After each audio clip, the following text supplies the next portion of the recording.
Thank you. Madam President, Madam Speaker, we have seen the Chinese authorities take multiple economic actions against individual Taiwanese companies and entire sectors of the economy here.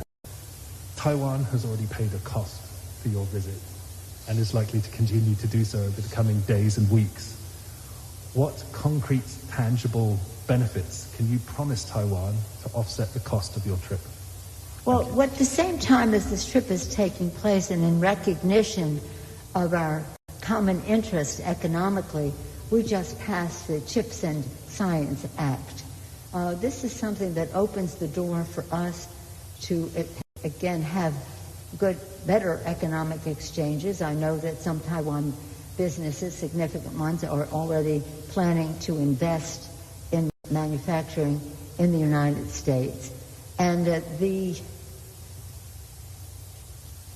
ingenuity, the entrepreneurial spirit, the brain power, whatever, the intellectual resource that exists in Taiwan, and the success of the tech industry here, for one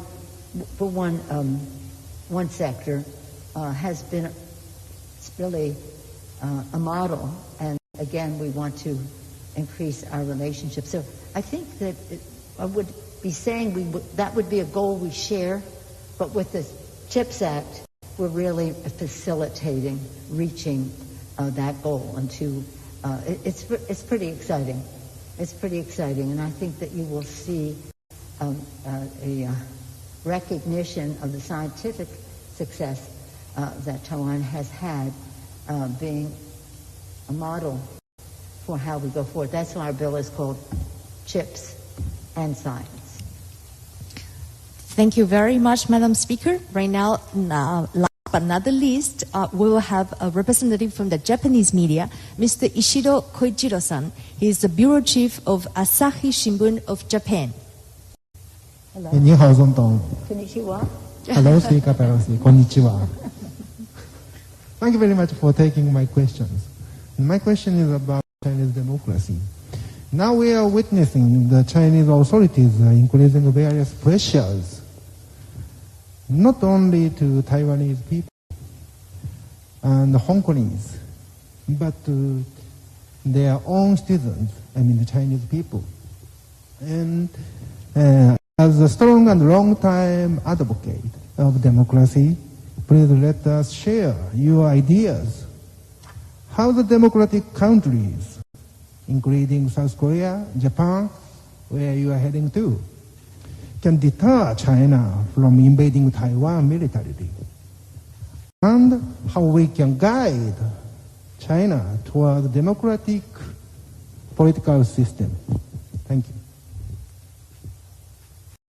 Well, two things. In the context, your question comes in the context of right now a struggle between autocracy and democracy in the world. We cannot back away from that. And so as China goes and uses its soft power, money and whatever, into many countries in order to get their support at the UN and other bodies, we have to recognize if that has effectiveness, because it's a lot of money and it's promises that may or may not ever be kept. So when we talk about Taiwan in that context, we have to talk from strength. We have to talk from strength. We have to talk from what Taiwan has been so good about, is being technologically advanced, whether it's in business or security. And we have to show the world, and that's one of the purposes of our trip, to show the world the success of the people of Taiwan, their courage to change their own country to become more democratic, their respect for people and the rest, and quite frankly, a model in this region in that respect, in those respects. So strength, goodwill, and again, the demonstration of a democracy that has evolved to a stronger place now, and it offers a very strong contrast to what's happening on mainland China. No more evidence needed than what happened in Hong Kong under one country, two systems. It didn't happen. But again, we're not here to talk about mainland China. We're here to talk about Taiwan. We have our our Taiwan Relations Act. We support the communiques, this, that, and the other thing that have gone before. So we are supporters of the status quo and the rest. We don't want anything to happen in Taiwan by force. So strength, and one of the biggest sources of strength is democracy. I said at a meeting earlier with the parliamentarians, in our earliest days of our founding of our country, Benjamin Franklin presidency said, freedom and democracy. Freedom and democracy on one thing, security here.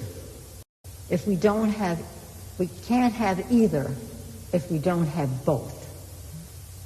So, security, economics, security, economy, and again, and governance, they're all related, and we want Taiwan to always have freedom with security, and we're not backing away from that. Okay? Thank you very much. Anything you'd like to add to anything? Okay. Thank you so very much, ladies and gentlemen. Today's event is especially important because we are witnessing the historical visit of Speaker Pelosi to Taiwan to convey the message of the U.S. support to Taiwan. So we know, in a challenging time like this, Taiwan is not alone. We also would like to thank very especially to President ing-wen for her leadership, her resilience, strength, and wisdom shown in leading Taiwan. Also, our sincere appreciation goes to the distinguished members of the U.S. Congress who accompanied Speaker Pelosi in her trip, and your friendship means a lot to us. Thank you so much for being here in Taiwan. Also, thanks for the presence of so many officials from the U.S. side, from the Taiwan side, whose effort made this event possible. Thank you also very much to the media friends with us today, and also hundreds right now watching the live transmission. Thank you very much to you all. Have a great day.